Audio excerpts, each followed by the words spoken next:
I'm Elisa and I am the Scrappy Wife behind scrappywife.com, and today I have a Bible journaling process video for you. I am working in Rooted, a new devotional from Illustrated Faith, and it is written by Lauren Norris, and I will make sure to have her info down below so you can find her on social media. And I am in the first week called Forever Home. You can see I've already done some studying and some underlining, and a phrase that just really stuck out to me. I was completely attached to something I knew wouldn't be forever. So I am in Isaiah 65, starting in verse 17, and actually I studied 17 through 25, which is kind of subtitled A New Creation, and I'll be journaling on that page. I'll be listening to some of the music in the background that Lauren recommends we listen to and reflect on. And that is that. Now I have pieces of my kit right here, and then I also have this pad of paper I picked up from Tuesday morning. It's pink paisley again and again, and the colors just really reminded me of the kit. I'm in love with this rainbow paper, so I'll probably use this in some way as well. I will put you all on fast forward. All the supplies I use I will link below, and I will see you at the end. Let's go. The first thing I'm going to do is lay down some color on my page. I'm using 3 different colors of distressed oxide. I have the milled lavender, tattered rose, and dried marigold. And I am using the new domed daubers, I guess, from scrapbook.com, and they are working great. It's hard to see on the camera here, but there is just a really nice subtle layer of color going down on the page, blending these 3 colors together. And I really like starting out with adding a background to the page, giving me something to work off of, especially when I am planning for this to be a pretty simple entry. Then I grabbed some of these vellum pieces. Now these all came as part of the kits. They're kind of just wonky shapes, wonky ovals and circles, and I like the really organic feel of them and how they are cut. So I'm going to layer a few of these on my page. Just again, this is kind of just background material, adding to the background, creating a really simple place for me to add prayer and notes, and I'm just considering where I want to add in stamps next. So the cool thing about those colored pieces being vellum is that you can see through them. So I'm going to add some stamping again in the background using this gorgeous stamp that was part of the kit. And that will just be underneath the vellum pieces. You'll be able to see it kind of pop out from behind the different pieces. And I'm trying to figure out how to layer these and make it kind of look like one plant, even though it's the same stamp. And then I'm pulling out this little set of sketch leaves. I'll add it up at the top again to go underneath where those vellum pieces are, and then one more little bit at the bottom. I love these sketchy flowers. I think they are so fun. I think there's so many possibilities for how you could use them. You could be filling them in, you could be watercoloring over the top of them. For me, I'm going to layer these vellum pieces down and see how you can see the sketchy flowers coming through. I think it creates a very cool background. So next I pulled back out my distress oxides, and I'm doing some tone-on-tone stamping, and I have this sweet rainbow stamp that was part of the kit, and I am using the colors of distress oxide and stamping in the general vicinity of where those colors are already blended onto the page, adding those rainbows just to add a little bit more interest. This kit has a very minimalistic feel, but I like how the tools give you the opportunity to kind of layer, kind of do your own thing. It doesn't have to be minimal. I'm not usually a minimal journaling person, but when I'm able to layer, especially on the tone on tone, it creates interest without being overwhelming on the page.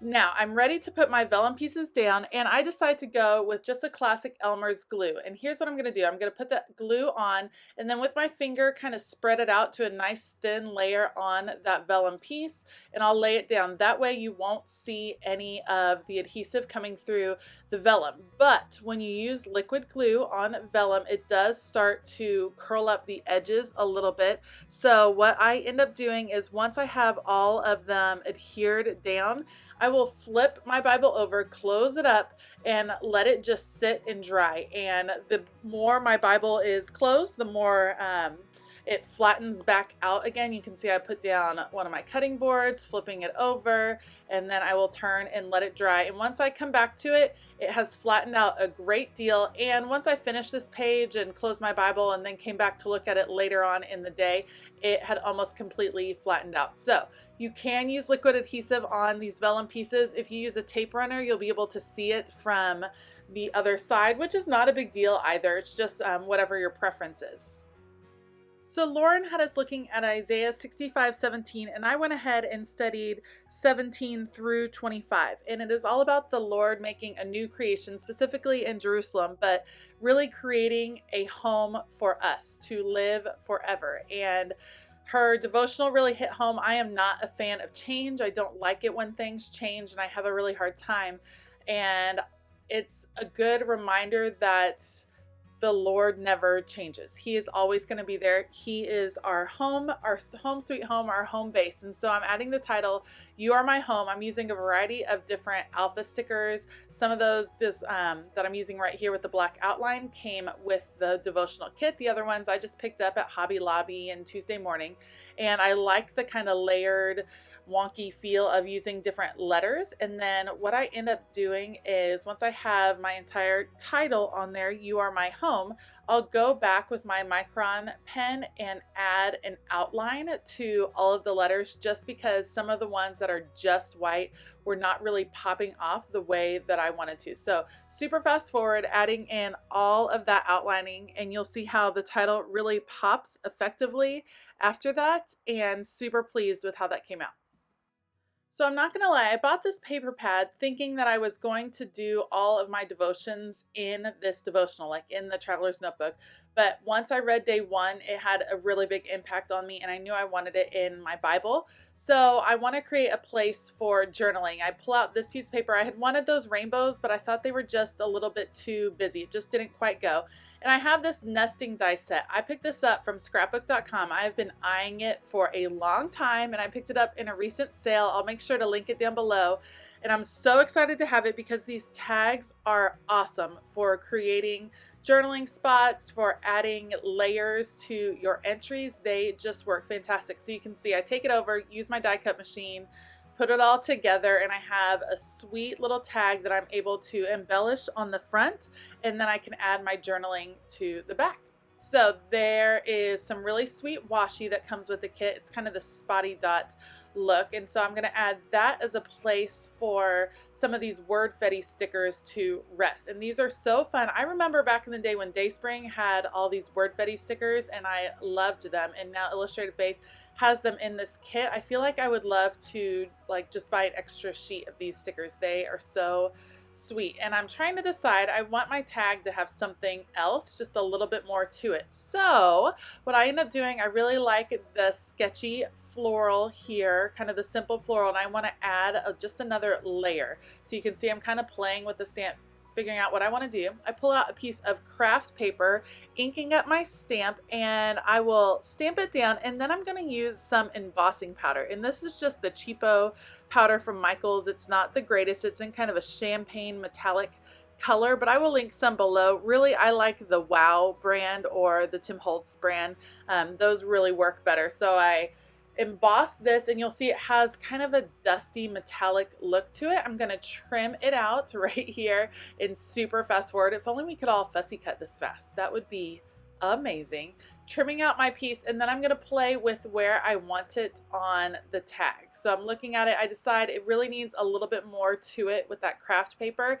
I add some white highlights. Craft paper is not something that I grab for very often. It really does fit the feel of this kit really nicely, but you'll have to let me know. I know some people love using craft paper and really like the natural feel of it on their paper, and for me, I struggle. So I ended up adding a little bit of white because I thought the brown was just a little too much, and the highlights added some interest. So I pull off a couple of those stickers because I want to layer it there on the front. I'll adhere it down with some glue. Can you tell that I need to reload my tape runner?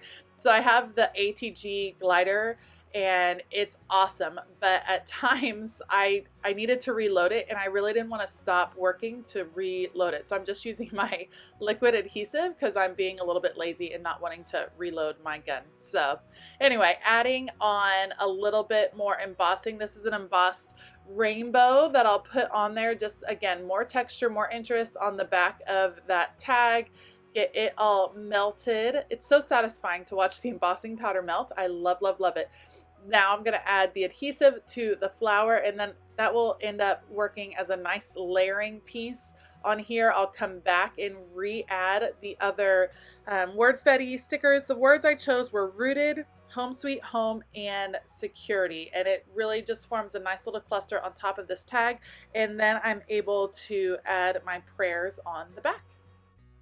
Like I mentioned before, I am loving this devotional, and there's a phrase that I want to copy from the devotional booklet onto my page, and I want to create a little place for that to live. So I have a little bit of the washi down here. I'm going to use about half of it. I trim it off, and I save the part that I trim off because I'll end up using it on another part of the page. But there was a little prayer or just a little directive in there that says, "Let us not cling to or find our source of joy in the things that will one day perish." And I am super guilty of that, to clinging to this moment, to clinging to a certain season of life, to clinging to things that will inevitably just be gone. And the thing that we are called to cling to is to God, because He is the one thing that will never change.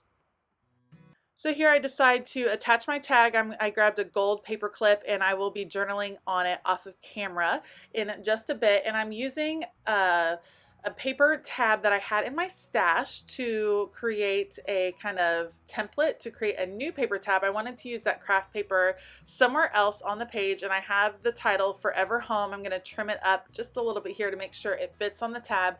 But as I was looking at the tab, I decided it needed something else. It was just too much of the craft paper. And so again, I'm going to come back with some embossing. And I like the simplicity of the stamp set because it allows you to add just some elements that are unique and fun and can be used over and over. So it has kind of this squiggle look on it, and I'm going to put that on my tab, add some embossing powder on top of it. Now that is now the third place where I have embossing powder, so it really fits my rule of 3 as far as putting things on the page.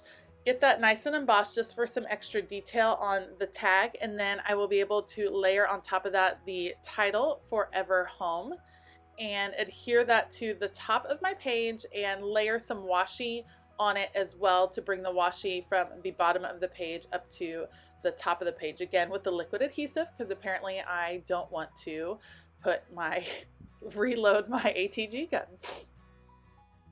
Once I add the date stamp, this entry will be done. Again, I did some journaling off camera. I am already in love with this devotional. You guys, it's a great one. If you haven't picked it up, go check it out over at the Illustrated Faith shop. If you like this video, please give it a thumbs up and consider hitting that subscribe button as well as the bell notification button. I also have all of the links down below to the supplies I used and a link to join my new email newsletter list. I hope that you have a fantastic day, and as always, keep it creative.